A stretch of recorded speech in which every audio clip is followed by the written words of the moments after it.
दिसंबर की सर्द रात का जिक्र है ये। कोयटा की हवाएं कराची को लपेट में ले रही थी।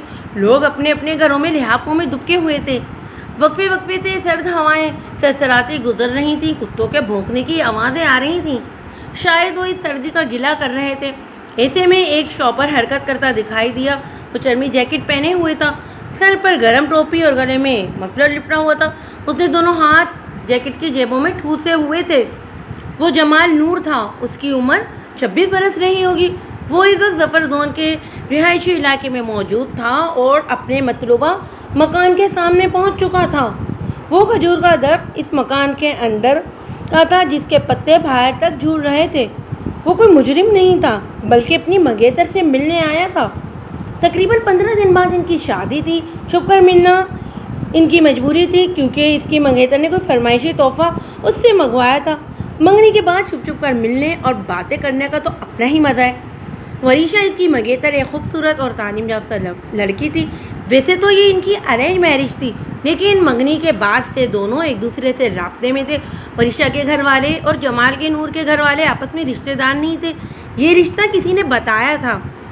वैसे तो सब ठीक था, लेकिन वरीशा की फैमिली दौलत में जमाल नूर की फैमिली से ऊपर थी। वरीशा जमाल की फैमिली के बाद से अब तक मोबाइल फ़ोन के ज़रिए एक दूसरे से गुफ्तगू करते रहते थे।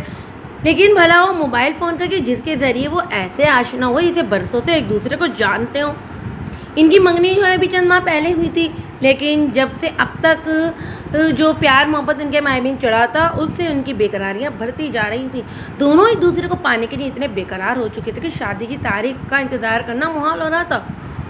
जमाल नूर मोबाइल की मैसेज पैकेज करा लेता और वरीशा का भी पैकेज करा देता, जिसे वो पूरी पूरी रात मैसेजबाजी करते रहते। कॉल पर इसलिए बात नहीं करते थे कि ताकि बाकी घर वाले जो है ना सुन लें। मैसेज का ये फ़ायदा कि बिस्तर में कंबल ओढ़ कर लेट जाओ और कंबल के अंदर मोबाइल ऑन कर लो। फिर इस छोटे से आले का कमाल देखो। वरीशा तनिस्माते अंदाज में मोबाइल के ज़रिए इसके बहुत करीब आ जाती थी। इस बेतकल्लुफ़ी के नतीजे में वरीशा ने गिफ्ट मंगवाया था। गिफ्ट तो एक बहाना था, असल में तो इन्हें छुप कर मिलना था और इस चोरी छुपे मिलने का मज़ा ही कुछ और था। जमाल नूर ने मोबाइल पर मैसेज भेजा। इसने लिखा, तुम्हारे घर के बाहर खड़ा हूँ। इसे सिर्फ आधे घंटे बाद ही जवाब मौसूल हुआ। मैं गेट के ऊपर से अंदर की तरफ हाथ डालो तो पतली सी रस्सी का बना हुआ एक फितना होगा, वो ऊपर की तरफ खींच लेना, हल्की सी क्लिक होगी और गेट खुल जाएगा। इसके बाद अंदर की तरफ बाएं तरफ से एक रास्ता घर के कप में आता है। वहाँ एक उसमें गोल सीढ़ियाँ, इनके ज़रिए ऊपर आ जाओ। बस आने के बाद जो दरवाज़ा होगा ना उसे खोल कर अंदर आ जाना। जमाल नूर ने मैसेज पढ़कर उस पर अमल किया और गेट के ऊपर अंदर की तरफ हाथ डाला तो वो फितना खुल गया और वो फितना पकड़कर ऊपर की तरफ खींचा तो एक किली की आवाज़ के साथ वो लॉक खुल गया। वो दबे पाँव अंदाज में अंदर दाखिल हुआ, गेट को वापस आहिस्ता से बंद किया, फिर बाएं तरफ चलता इस गोल मोड़ सीढ़ी तक पहुंच गया। इसका दिल खुशी से झूम रहा था। वो सीढ़ी पर चढ़कर ऊपर पहुंचा तो सामने सिर्फ एक ही दरवाज़ा था। इसने दरवाजे को हैंडल पकड़कर अंदर की तरफ देखा तो दरवाज़ा खुला हुआ था। वो हाथ किए बगैर अंदर दाखिल हो गया। कमरे में नाइट बल्ब की मध्यम रोशनी फैली हुई थी। वरीशा अपने बेड पर बैठी थी। वो जमाल नूर को देखकर मुस्कुराई, फिर होठों पर उंगली रखकर खामोश रहने का इशारा किया।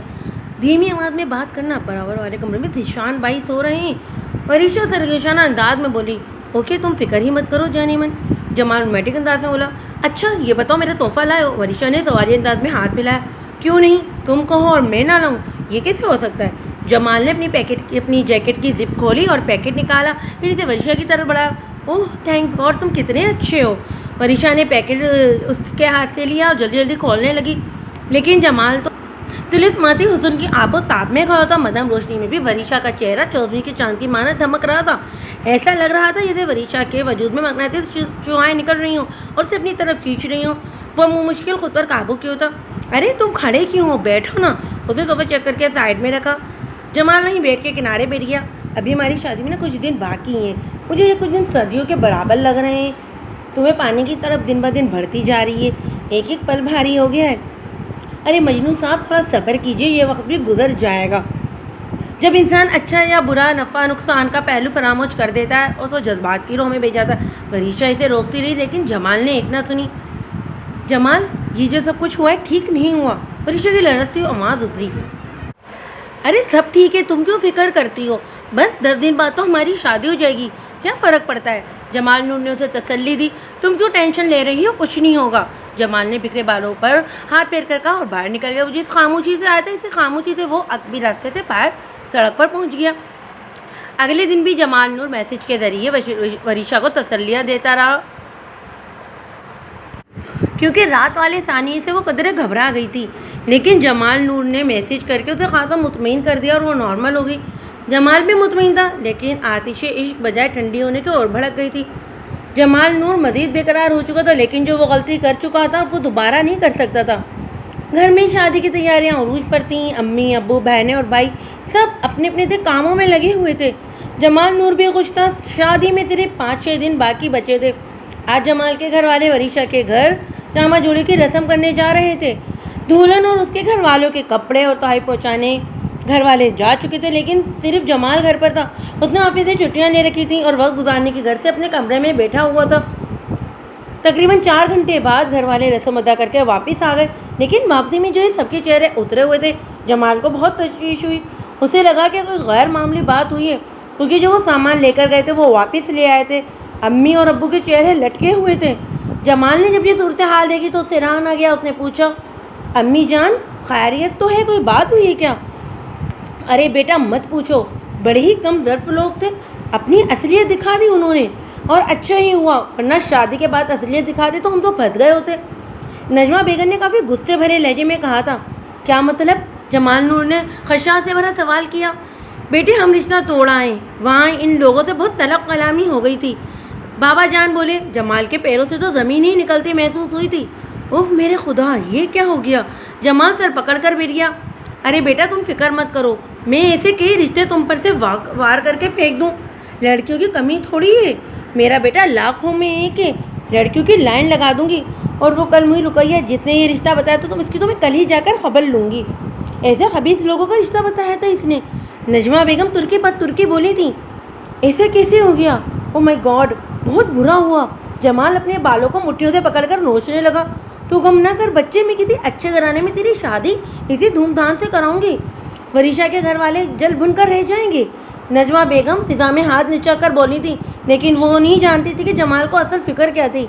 वो मुसलसल इस रात होने वाली गलती के बारे में सोच रहा था, जिस पर वरीशा भी खदशात का शिकार हो रही थी।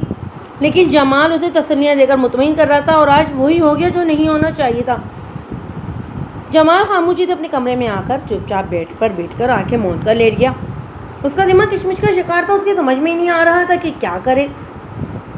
उसके दिमाग के सामने से हौले मुंह फाड़े उसे डरा रहे थे। यही हौले और अंदेशे थे जो वरीशा उसको समझाना चाह रही थी।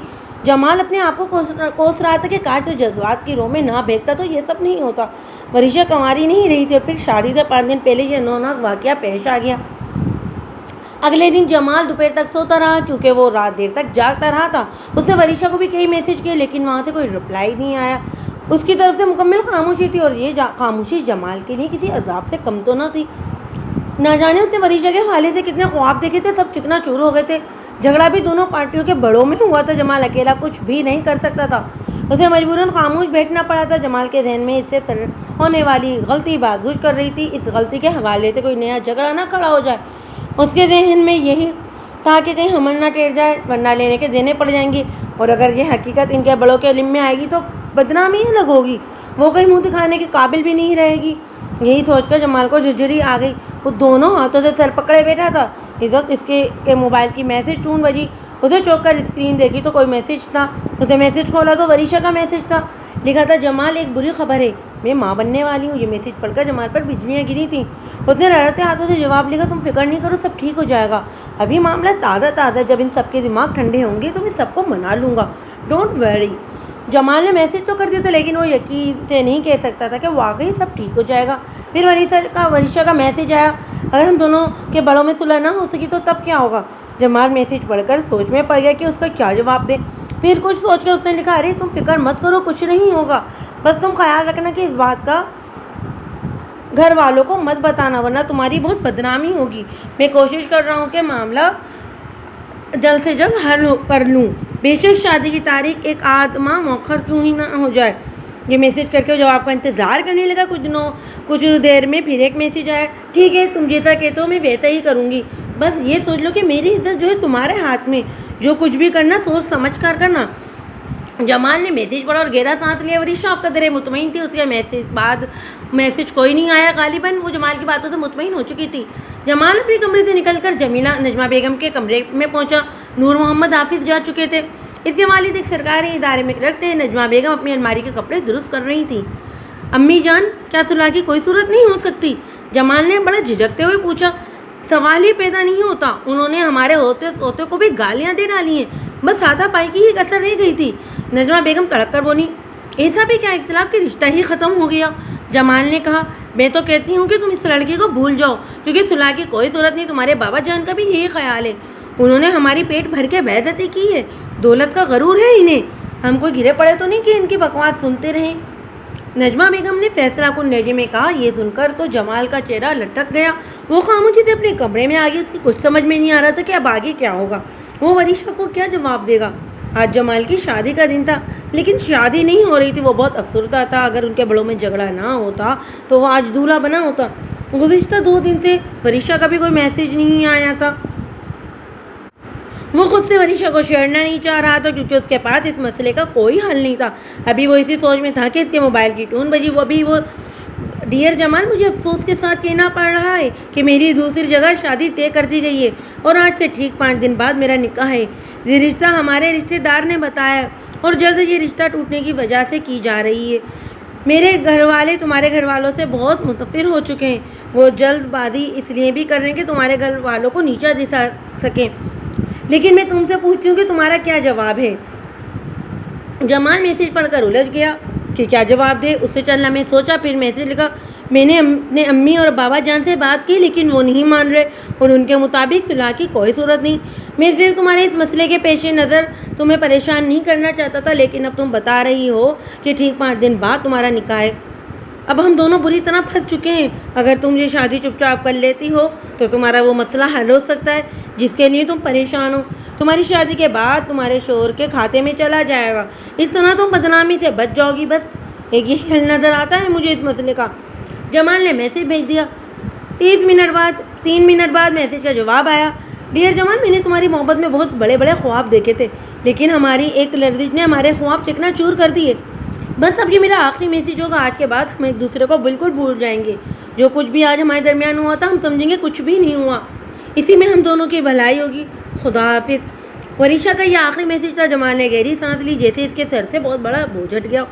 इसे सबसे ज़्यादा जिस बात की फिक्र थी, इस मसले का ऑटोमेटिक हल निकल आया था। अब टेंशन वाली कोई बात नहीं थी। जमाल अब खुद को बहुत हल्का फुल्का महसूस कर रहा था।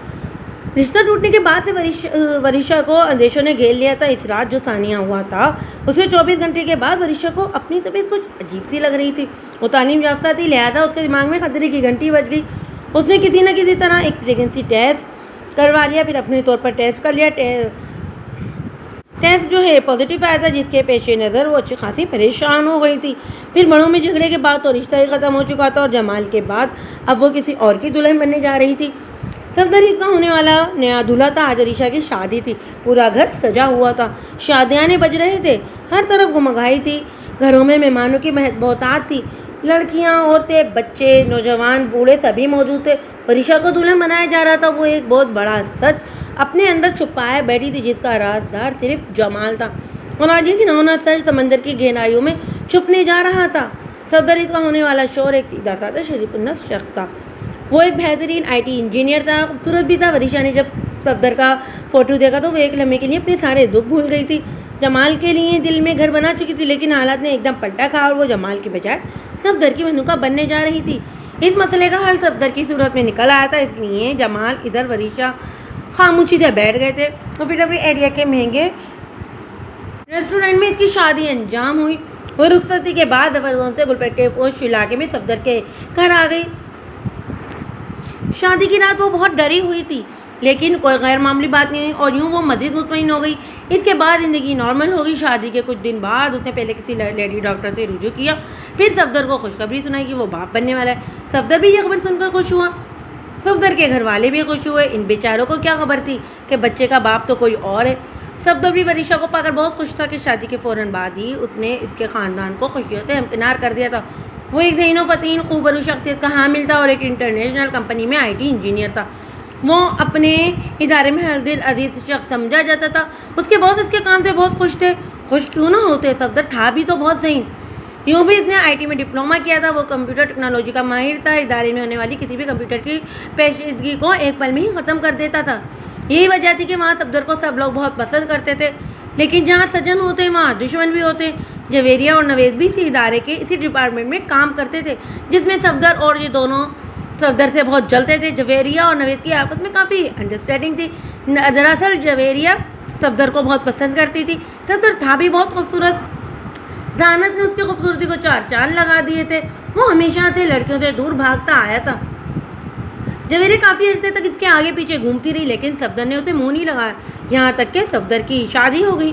सफदर की शादी के बाद जवेरिया सफदर की दुश्मन बन गई और अंदर ही अंदर इसे नुकसान पहुँचाने का मंसूबा बनाती रहती थी।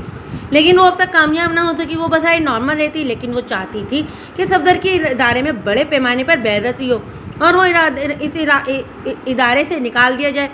फिर कुछ अर्से बाद इसे लगा कि नवेद भी सफदर से हसद रखता है। वज़ाहिर तो वो सफदर से बड़ी खुश अखलाकी से मिलता था, लेकिन दरपर्दा वो सफदर से अदावत रखता है। नवेद और जवेरिया एक ही मंजिल के राही थे। अपने मुश्तरका मकसद की वजह से वो दोनों करीब आ गए।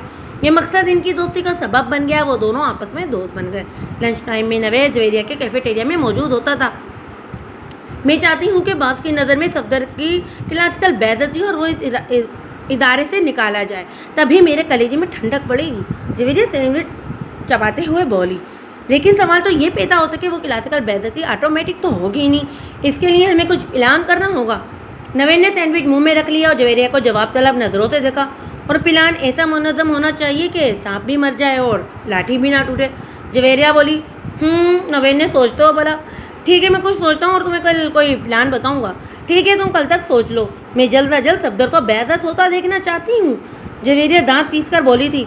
अरे बस तुम देखती जाओ, ऐसा प्लान बनाऊंगा कि सफदर काफ़ी अर्से तक अपना जख्म चाटता रहेगा और हम दोनों के दिलों को तभी चैन मिलेगा। अपने आप को बड़ा तुर्रफ खान समझता है। नवेद टेबल पर रखे सैंडविच को घूरते हुए बोला। जवेरिया की रकाबत तो मैं इसे रिजेक्ट करने की थी, लेकिन नवेद को तो उसकी जहानत और काबिलियत से जलन थी। वो भी हर वक्त हसद की आग में जलता रहता था। दोनों के मकासद एक होने की वजह से जवेरिया और नवेद करीब आ गए थे। नवेद भी खूबसूरत हुआ, लेकिन सफदर जैसी जहानत और कारकर्दगी उसके पास नहीं थी। जवेरिया और नवेद अक्सर ऑफिस में एक ही साथ देखे जाते। सफदर इनके मंसूबों से कतई लाइलिम था। वो अपने काम से काम रखता था। उसकी शादी को अब 4 बरस हो चुके थे और वो एक 4 साल बेटी का बाप बन चुका था। वरीशा भी बहुत खुश थी कि अपनी ज़िंदगी जो है उसकी डिगर पर आ गई है। सफदर अपने डिपार्टमेंट में मौजूद था। इसी वक्त इंटरकॉम पर उसके बॉस रिजवान हैदर ने उसे अपने कमरे में बुला लिया। वो वास के कमरे में पूछा, सर आपने मुझे बुलाया? हाँ मिस सफदर, तुम्हें बहुत जीनियस और मुदबर समझता था, लेकिन तुम्हारी इस हरकत ने तो सब पर पानी फेर दिया। रिजवान हैदर सपाट लहजे में बोले थे। सर मैं कुछ समझा नहीं, आप किस बारे में बात कर रहे हैं? अभी पता लग जाएगा, रिजवान हैदर ने कहा और इंटरकॉम पर किसी को बुलाया। जनसमझ गुजरने के बाद जवेरिया बॉस के कमरे में आ गई। इसने एक शाल ओढ़ी हुई थी। अमूमन वो ऑफिस में शाल नहीं पहनते थे। सफदर को ये बात तो बहुत अजीब लगी। आओ जवेरिया, आप बताओ तुम्हारे साथ क्या हुआ है? रिजवान हैदर बोले, सर जब सुबह में डिपार्टमेंट में आई तो सफदर साहब ही थे, बाकी स्टाफ नहीं आया था। मुझे नहीं पता था कि सफदर साहब मुझ पर बुरी नज़र रखते हैं। उन्होंने मौके से फ़ायदा उठाकर मुझ पर दराजी की और मजामत करने पर मेरी इज्जत लूट ली और मैं कहीं मुँह दिखाने के काबिल नहीं रही। जवेरिया मगरमच्छ के आंसू बहाने लगी। सर ये झूठ बोल रही है, ऐसा कुछ नहीं हुआ। सफदर घबराकर बोला, अगर मैं झूठ बोल रही हूँ तो ये देखें सर। जवेरिया ने ये कहकर शाल उतार दी। उसकी हालत देखकर रिजवान हैदर और सफदर दोनों को झटका लगा। उसके कपड़े जगह जगह से फटे हुए थे और जिस्म झलक रहा था। उसकी गर्दन के पास भी कई खराशें नजर आ रही थी। मुझे नहीं पता कि इसकी ये हालत किसने बनाई है और ना मैं ये समझ पा रहा हूँ कि ये मुझ पर झूठा इल्ज़ाम क्यों लगा रही है। सफदर घबराते हुए बोला था, सर मैं सच कह रही हूँ, ये काफ़ी दिनों से मुझे ललचाई नजरों से देख रहा था, लेकिन मैं नज़रअंदाज कर रही थी। आज इसे तनाई में से राइटों से मौका गनीमत जाना और अपनी हवीस की आग बुझाई। जवेरिया बड़े खूबसूरत अंदाज में अदाकारी करते हुए बोली थी, देखो जवेरिया, ये कोई मामूली वाक़या नहीं, इससे हमारे इदारे की नेकनामी भी खतरे में पड़ जाएगी। इस मसले का हल निकालो, हमें क्या करना है और तुम क्या चाहती हो? रिजवान हैदर कदरे दुष्ट लहजे में बोले, सर मैं चाहती हूँ कि इसे पुलिस के हवाले कर दे ताकि इसे वाकई सज़ा मिले। जवेरिया ने कहा, ठीक है मैं तैयार हूँ। जब इसने खुद ही पुलिस का नाम ले लिया तो मुझे कोई एतराज़ नहीं, क्योंकि जब मैं बेगुनाह हूँ तो मुझे डरने या घबराने की ज़रूरत नहीं। सफदर ने कहा, ठीक है तुम दोनों मेरे साथ चलो पुलिस स्टेशन। अब वहीं दूध का दूध और पानी का पानी होगा। रिजवान हैदर ने कहा और इन्हें लेकर नीचे पार्किंग में आ गए। जवेरिया और सफदर को उन्होंने अपनी कार में बिठाया और इलाकाई थाने की तरफ रवाना हो गए। तकरीबन 15 मिनट बाद पुलिस स्टेशन में वो दोनों मौजूद थे। यहाँ का एसएचओ मुराद बख्श, जो इन तीनों के बयान सुन चुका था, अब इनके केस पर सोचो विचार कर रहा था और मूंछों को ताव दे रहा था और शत को घुर रहा था। देखिए साहब, ये मामला थोड़ा उलझा हुआ है। लड़की कह रही है कि लड़के ने इसके साथ रेप किया और लड़का कह रहा है कि वो बेकसूर है। कानून जो है गवाह और सबूत मांगता है, इसलिए इन दोनों का मेडिकल टेस्ट होगा और दूध का दूध पानी का पानी हो जाएगा। और अगर ये लड़का गुनहगार निकला तो इसे सजा से कोई मायका लाल नहीं बचा सकता। मुराद बख्श अपनी पारदार आवाज में बोला, वेरी गुड, मैं तैयार हूँ। सफदर झट से बोला, लेकिन जवेरिया के चेहरे पर तफक्कुर के साए लहराने लगे। रिजवान हैदर अपने इदारे को बदनामी से बचाने की गर्ज से यहाँ आ गए थे ताकि इनका मामला हल हो और इनकी जान छूटे।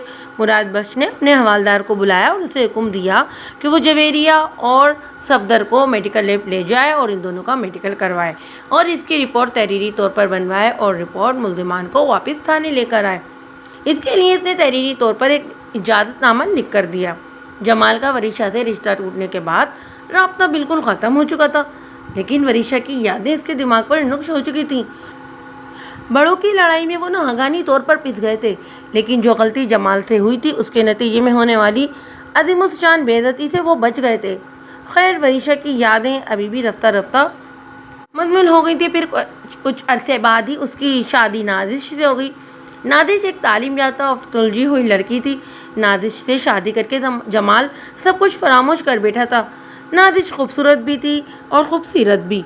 उसने जल्द ही जमाल और उसके अहले खाना के दिल में जगह बना ली थी और फिर शादी के 1 साल बाद चांद से बेटे को जन्म देकर सबके दिल जीत लिए थे। उन्होंने अपने बेटे का नाम आलियान रखा। वो इतना हर दिल अजीज और लाडला था कि जमाल और नादिश के पास कम, अपने दादा दादी, चचा और फूफियों के पास ज़्यादा रहता था। अपनी इस खुशियों भरे गंवारे को देखकर जमाल खुशी से सरचार हो जाता था। जमाल एक बिस्किट बनाने वाली फैक्ट्री में सुपरवाइज़र था। इस फैक्ट्री में मर्दों के अलावा काफ़ी ख़वातीन भी मुलाजमत करती थी। जमाल चूँकि काफ़ी सीनियर और तालीम याफ्ता था तो इसलिए वो सुपरवाइज़र बन चुका था। इसके अंडर में 50-60 कारकुन थे। इनकी प्रोडक्ट मुल्क में काफ़ी फेमस थी। इसे फैक्ट्री की तरफ से एक मीरान कार भी दी गई थी और दीगर मनात भी। वो अपनी ज़िंदगी से कदरे मुतमईन था। जमाल और नादिश का नन्ना आलियान भी अब 3.5 साल का हो चुका था। पटर पटर बोलने लगा था।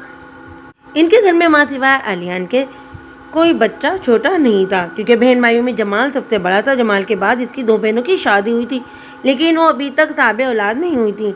जमाल की रूटीन थी कि वो जब फैक्ट्री से आता तो रात के खाने के बाद नादिश और आलियान को घुमाने के लिए ले जाता। कभी आइसक्रीम, कभी बारबेक्यू, तो कभी फुल स्ट्रीट। इसका मकसद महज तफरीह होता था। असल में नादिश सारा दिन घर में रहती थी और जमाल फैक्ट्री में होता था, तो रात को वो इन्हें थोड़ा घुमा फिराकर इनकी बोरियत दूर कर देता था। आज भी वो चौके घूमने निकले हुए थे। इनकी मीरान एक सिग्नल पर रुकी हुई थी। जैसे ही सिग्नल खुला तो जमाल ने कार आगे बढ़ाई। सचमुच में एक ट्रक बेकाबू होकर सिग्नल तोड़ता हुआ गुजरा। अगर जमाल बर वक्त ब्रेक ना लगाता तो वो ट्रक इन्हें बुरी तरह रौंद देता। कार का बम्पर हल्की ज़रब से टेढ़ा हो गया था, लेकिन शदीद ब्रेक और झटका लगने से नादिश और उसकी गौर में बैठा आलियान डैशबोर्ड से बुरी तरह टकराए थे। नादिश के सर में तो हल्की सी खरांच आई थी, लेकिन आलियान का सर बुरी तरह फट गया था और सिर्फ खून बहने से उसको चेहरा सुर्ख हो गया। जमाल महफूज रहा। एक लम्हे में सब लोग जमा हो गए। अरे बच्चा बहुत ज़ख्मी है, जल्दी से इसे अस्पताल लेकर जाओ, मजमेर में से आवाज़ आई। हाँ मैं ठीक हूँ, मैं लेकर जा रहा हूँ, डोंट वेरी, जमाल ने कहा और कार तेज़ी से नेशनल अस्पताल की तरफ दौड़ा दी।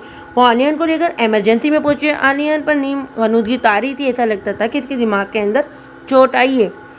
इमरजेंसी में इसे स्ट्रेचर पर लाया गया। इस पर आलियान को लेटाकर इसे ऑपरेशन थिएटर की सिमत ले गए। नर्सें और वार्ड बॉय भी पहुंच चुके थे। जमाल और नादिश को ऑपरेशन थिएटर के बाहर रोक दिया गया। डॉक्टर और सर्जन भी आ चुके थे। कुछ देर बाद डॉक्टर और सर्जन ऑपरेशन रूम से वापस आए। जमाल और नादिश बेचैनी से उनकी तरफ लपके। आप बच्चे के वालिदैन हैं? एक डॉक्टर ने पूछा। जी। अब वो कैसा है? नादिश ने पूछा।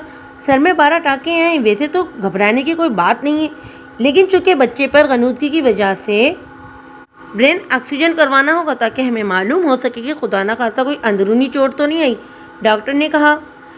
ठीक है डॉक्टर साहब, करवा लें, जमाल ने कहा। तब आलियान को रेडियोलॉजी डिपार्टमेंट में ले जाया गया, जहां उसका ब्रेन स्कैन किया गया। इसके बाद आलियान को आईसीयू में मुंतकिल कर दिया गया, क्योंकि स्कैन की रिपोर्ट आने में चंद घंटे दरकार थे। इस दौरान नादिश और जमाल आईसीयू के बाहर इंतजार करने लगे।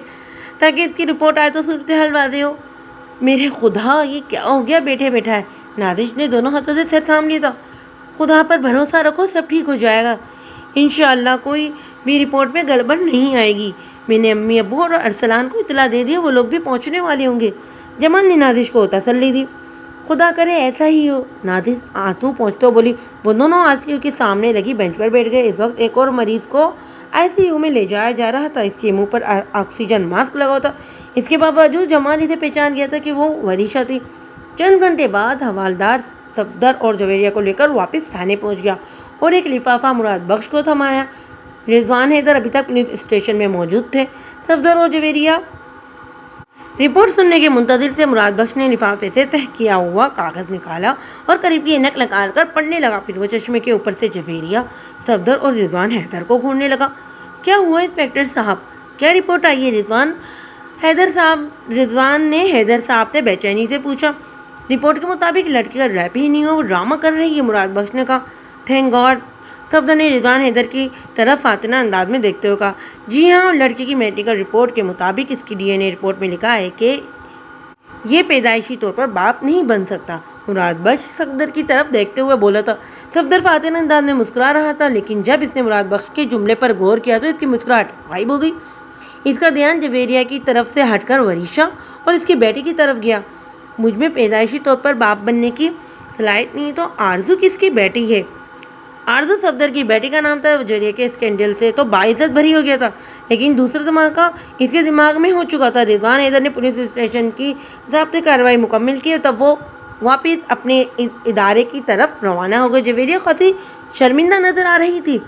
ऑफिस पहुंचकर रिजवान हैदर इन्हें अपने कमरे में ले गए और जवेरिया को खूब डांटा और कंपनी से उसे डिसमिस कर दिया। सफदर एक तरफ खुश था तो दूसरी तरफ सख्त टेंशन में आ गया था। बास के कमरे से फारिग होकर वो अपने डिपार्टमेंट में आ गया और कुर्सी पर नींद दराज होकर आंखें मूंद ली। रात को वो ड्यूटी ऑफ करके घर पहुंचा तो बुझा बुझाता था। खाना भी उसने बेदली से खाया। फिर वो अपने कमरे में आ गया। क्या बात है, आज आपने खाना भी ठीक तरह से नहीं खाया? तबीयत तो ठीक है आपकी? वरीजा भी पीछे पीछे उसके चली आई थी। मेरी तबीयत ठीक है, बस एक बहुत बड़ी उलझन आन पड़ी है, सफदर ने कहा। कैसी उलझन? वरीशा ने परेशानी से पूछा। आरजू किसकी बेटी है? सफदर ने पूछा, जिस पर वरीशा लड़खड़ाकर पीछे हटी। ये आप कैसी बातें कर रहे हैं? जाहिर है कि आप ही की बेटी है, वरीशा ने लड़ती हुई आवाज़ में कहा। नहीं, आरजू मेरी बेटी नहीं है। सफदर वरीशा को मैनक़द नज़रों से घूरते हुए बोला था। ये आप कैसे कह सकते हैं? मेरी तो आपसे शादी हुई तो बेटी भी आपकी होनी चाहिए, वरीशा सहमे और लहजे में बोली थी। नहीं वरीशा बेगम, ये कड़वा सच है जो तुमने मुझसे छुपाए रखा, सफदर ने कहा। जिसे जवेरिया स्कैंडल की मुख्तसर रुदात सुनाई, जिसे सुनने के बाद वरीशा सफ़ेद पड़ गई और चकराकर बेड के किनारे पर बैठ गई। ये वो राज था जो अभी तक जमाल और वरीशा के सीने में दफन था। मुझे माफ़ कर दे, मैंने आपको लाइलिम रखा। वरीशा की आंखों से आंसू धारों की सूरत में बह निकले थे। माफ़ी का तो सवाल ही पैदा नहीं होता मेरे लिए, ये डूब मरने का मुकाम है। अगर मेरे साथ ये वाक़या ना हुआ तो मैं ज़िंदगी भर लाइलिम रहता, किसी और के बच्चे को अपना समझता रहता। सफदर सर पकड़कर कुर्सी पर बैठ गया था। प्लीज़ मुझे माफ़ कर दें, इस बारे में मेरे वालिदैन भी लाइन में, मैं ज़िंदगी भर आपकी एहसानमंद रहूँगी। वरीशा इल्तिजा करने लगी थी। वरीशा, रोने धोने का कोई फ़ायदा नहीं होगा, कल तुम्हें तलाक के कागजात मिल जाएंगे, सफदर ने फैसला कुन लहजे में कहा। वरीशा काफ़ी देर तक रोती रही। सफदर इस अजीबोगरीब सूरत हाल से दो चार था। एक तरफ तो वो बाप नहीं बन सकता था और दूसरी तरफ हराम की बच्ची का बाप बना दिया गया था। इसके सीने में एक आग लगी हुई थी। इसकी इज्जत नफ्स पर बहुत बुरी तरह हमला हुआ था। उसकी समझ में नहीं आ रहा था कि अब क्या करे। बहरहाल उसने अपने वकील से तलाक के कागजात तैयार करवाए, लेकिन तलाक की वजूहात में घरेलू नाचाकी का जिक्र किया ताकि वो खुद बचा रहे और वरीशा जिनाकारी के इल्ज़ाम से महफूज रहे। वरीशा तलाक के बाद अपने माँ बाप के घर मुंतकिल हो गई। उसके घर वाले भी हैरान थे कि अभी तो सब कुछ ठीक ठाक चल रहा था, फिर ये अचानक क्या हो गया। वो अपने वालिदैन को भी ना बता सकी कि तलाक की क्या वजह बनी, क्योंकि ये एक ऐसा कड़वा सच था जो वो अपनी सीने में लिए घूम रही थी। इसे नहीं मालूम था कि जमाल और इसकी फैमिली अब कहाँ होगी, लेकिन बड़ों की चुगलिस इतनी शदीद थी कि वापसी की कोई उम्मीद ही नहीं थी। अगर वो शुरू में ही अपनी गलती अपने बड़ों को बता देते तो शायद चलो नाचारी शादी हो जाती, लेकिन अब तो बहुत देर हो चुकी थी। वो नन्ही आरजू को लिए हर वक्त रोती रहती थी और अपने आप को कमरे में कैद कर लिया था इसने। अब इसकी ज़िंदगी में चारों तरफ अंधेरे ही अंधेरे थे। इसे एक बच्ची के साथ कौन अपनाएगा, वो सोच सोच कर ये कुड़ने लगी थी। इसके वालिदैन भी इसे देखकर परेशान रहने लगे थे। किसी के पास भी वरिशा के मसले का हल नहीं था। उसने खाना पीना कम कर दिया था और रातों को जागती रहती थी। उसका जिस्म सूखने लगा, आंखों में हल्के पड़ने लगे। फिर एक दिन अचानक वरिशा की तबीयत खराब हो गई। उसकी नब्ज रुकने लगी, ब्लड प्रेशर लो हो गया था। वरिशा के वालिदैन और भाई से लेकर अस्पताल भागे। सांस लेने में बहुत दिक्कत हो रही थी। नेशनल अस्पताल की इमरजेंसी में इसे ऑक्सीजन लगा दिया गया। इस पर नींद बेहोशी तारी थी। जमाल ने जब वरिशा को आईसीयू में ले जाते देखा तो ठिठक गया। फिर उसके वालिदैन और भाई भी नजर आ गए थे। जमाल जल्दी से उठकर वहां से फार्मेसी की तरफ चला गया ताकि इन लोगों की नज़र इस पर ना पड़े, लेकिन इसे तजस्सुस भी हो रहा था कि न जाने वरिशा को क्या हुआ है। वो देखने में ही कोई बरसों की बीमार नजर आ रही थी। कुछ ही देर में नादिश इसे ढूंढती हुई आई। अरे आप यहाँ हैं, डॉक्टर साहब आपको बुला रहे हैं, इसकी इनकी रिपोर्ट भी आ गई है, नादिश ने कहा तो इसके साथ आईसीयू की तरफ आ गया। इत्तेफाक से डॉक्टर साहब बाहर ही खड़े थे। वरिशा के घर वाले भी वहीं नजर आ गए। जी डॉक्टर साहब क्या रिपोर्ट है? जमाल डॉक्टर साहब के करीब पहुंचकर बोला। रिपोर्ट तो क्लियर है, चौके झटका लगने से दिमाग का कोई पानी हिल गया, लिहाजा बच्चे पर गनूदगी तारी है। आप अगर चाहें तो अपने बच्चे को लेकर जा सकते हैं। रूटीन चेकअप के लिए ओपीडी में आते रहिएगा। गनूदगी की कैफियत चंद घंटों में ख़त्म हो जाएगी और एक हफ्ते बाद टाँके भी खुल जाएंगे, डॉक्टर साहब ने बताया। Thank you doctor. जमाल ने खुश होकर डॉक्टर से हाथ मिलाए। तब वो बाज़ाब्ती कार्रवाई मुकम्मल करके आलियन को लेकर घर आ गए। चंद घंटों बाद ही आलियन की गनूदगी भी खत्म हो गई और वो वापस हंसने खेलने कूदने लगा। आलियन को नॉर्मल देखकर सबकी जान में जान आई। नादिर आलियन की देखभाल में लगी। जमाल इन सबको दादा दादी के कमरे में छोड़कर अपने कमरे में आ गया और बेड पर लेटकर वरिशा के बारे में सोचने लगा। इसे अभी तक समझ नहीं आता कि वरिशा की ये हालत कैसे होगी, इसके साथ क्या माजरा हुआ है। रात तो जैसे तैसे इसने गुजार ली, लेकिन सुबह होती वो तैयारों का फैक्ट्री के लिए निकला, लेकिन इसका रुख नेशनल अस्पताल की जानिब था। वो वरिशा से मिलना चाहता था। वो अस्पताल पहुंचकर सीधा आईसीयू पहुंचा, लेकिन वहाँ वरिशा नहीं थी। इसने काउंटर से मालूम किया कि वरिशा नामी मरीज़ा कहाँ गई, तो वहाँ मौजूद नर्स ने बताया कि इन्हें चौथी मंजिल वार्ड में शिफ्ट कर दिया गया। तब जमाल ने लिफ्ट का रुख किया और चौथी मंजिल पर पहुंचा। वार्ड के दरवाजे पर लगी विंडो से झांककर वरिशा को तलाश करने लगा। फिर एक वार्ड में उसे वरिशा नजर आ गई। इस कमरे में 4 बेड थे। इत्तेफाक से वहाँ वरिशा के पास कोई मौजूद नहीं था। दरवाज़ा खोलकर वो अंदर दाखिल हुआ और ऐसा ऐसा चलता हुआ वरिशा के बेड के पास आ गया। वो अब होश में थी। ऑक्सीजन मास्क भी जो है हट चुका था। इसने आहिस्ता से वरिशा को आवाज़ दी। वरिशा जमाल को देखकर हैरान रह गई थी। जमाल तुम? वरिशा के मुँह से निकला। ये क्या हालत बना ली है तुमने, क्या हुआ है तुम्हारे साथ? जमाल ने कहा। जमाल मेरी तो दुनिया ही लुट गई। ये कहते हो वरिशा फुट कर रो दी। जब आंसू थमे तो उसने सारी रुदात उसे सुना डाली। जिसे सुनकर जमाल सकते में आ गया। ऐसे लगा जैसे वरिशा के हालात का जिम्मेदार वो खुद है। मैं शर्मिंदा हूँ, मेरी वजह से तुम इस हाल को पहुंची हो। जमाल ने अफसोस का इजहार किया। जो होना था वो तो हो चुका जमाल, लेकिन ये एक तलख हकीकत है जिसमें हम दोनों मुलव्विस हैं। मेरे और तुम्हारे दरमियान एक राज है। मुझे समझ में नहीं आ रहा कि अब मैं कहाँ जाऊँ। वरिशा गुलगैर लहजे में बोली। वरिशा मैं आज भी तुमसे मोहब्बत करता हूँ और तुम्हें भुला नहीं पाया। मैं तुम्हारे साथ बुरा तो नहीं होने दूंगा और मैं अपने गुनाह का कफ़ारा भी अदा करूँगा। मैं तुम्हें अपनाऊंगा। मुझे पता है कि आरजू मेरी बेटी है, जमाल ने जज्बाती लहजे में कहा। क्या वाकई? वरिशा के मुँह से हैरत और खुशी से निकला। लेकिन तुम्हारे घर वाले और तुम्हारी शादी, मैं तुम्हें बताना भूल गया, मेरी शादी हो चुकी है। नादिश मेरी बीवी है और आलिया 3.5 साल का मेरा बेटा है। रही बात मम्मी पापा की, तो इन्हें समझाना मेरा काम है। मैं इस गुनाह के कफ़ारे के लिए ज़रूर कुछ ना कुछ करूँगा, जमाल ने कहा। और तुम्हारी बीवी नादिश? वरिशा ने जुमला उधरा छोड़ दिया। वो बहुत अच्छी और सुलझी हुई लड़की है, मेरी बात ज़रूर समझेगी। मैं तुम्हें अकेले से जंग नहीं लड़ने दूंगा, जबकि हम दोनों इसमें मुलव्विस हैं। ओह मेरे खुदा जमाल, आज तो मेरे लिए फरिश्ता बनकर आ, वरना मैं तो जीने की उम्मीद ही छोड़ चुकी थी। वरिशा ने रुहान सी होकर बोला। बस अब तुम खुद को संभालो और जल्दी से अस्पताल से घर पहुंचो, जब तक मैं तुम्हारे लिए रास्ते इस्तेमाल करता हूँ। जमाल ने वरिशा के बालों में उंगलियां फेरते हुए कहा। पर्दे मुस्तरद से वरिशा ने जमाल का हाथ थाम लिया था। अच्छा फिलहाल मैं जा रहा हूँ इस वक्त, किसी ने मुझे यहाँ देख लिया तो मदमजगी हो जाएगी। वैसे भी तुम अपने बड़ों को सहनी तौर पर तैयार करना, यूँ भी अब पहले जैसे हालात तो नहीं रहने, समझौता करना ही पड़ेगा। मैं भी अपने बड़ों को समझाऊंगा। ये कहकर जमाल वहाँ से रवाना हो गया। वरिशा जल्द सेहत याब होकर घर आ गई। वैसे भी इसके सेहत याब होने में जमाल का बहुत बड़ा हाथ था। जमाल की बातों ने इसे बहुत बड़ा हौसला दिया था। वरिशा ने अपने वालिदैन और जमाल से अपने वालिदैन ने बात की। पहले तो वो अपनी अनापरस्ती दिखाते रहे, लेकिन फिर वरिशा की हालत देखकर उन्होंने हथियार डाल दी।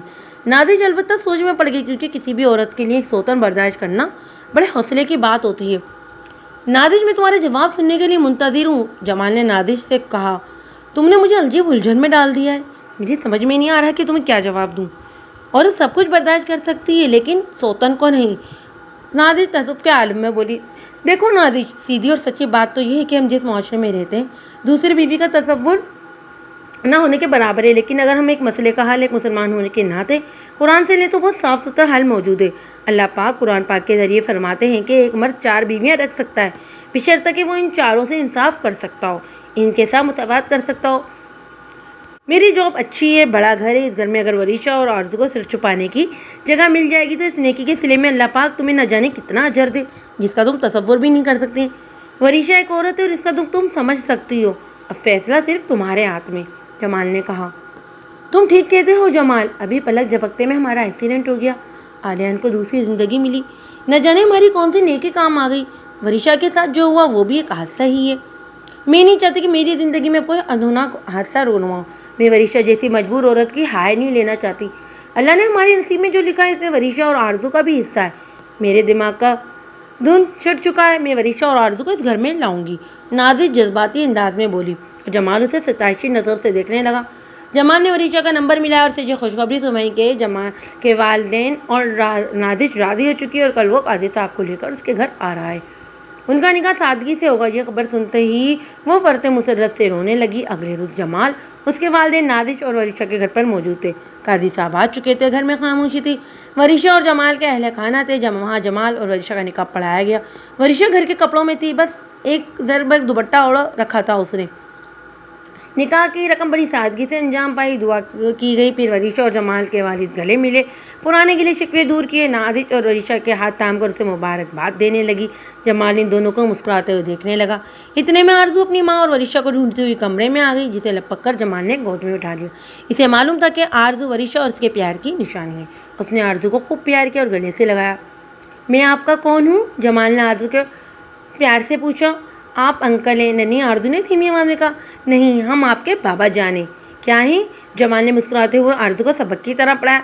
बाबा जान, आरज़ू ने भौलपन से कहा। इनकी बातें सुनकर सर झुकाए वरीशा मुस्कुरा दी। इसके मुस्कुराहट में माज़ूर के दुखों का मुदावा था और मुस्तकबिल के सुनहरे ख्वाब थे।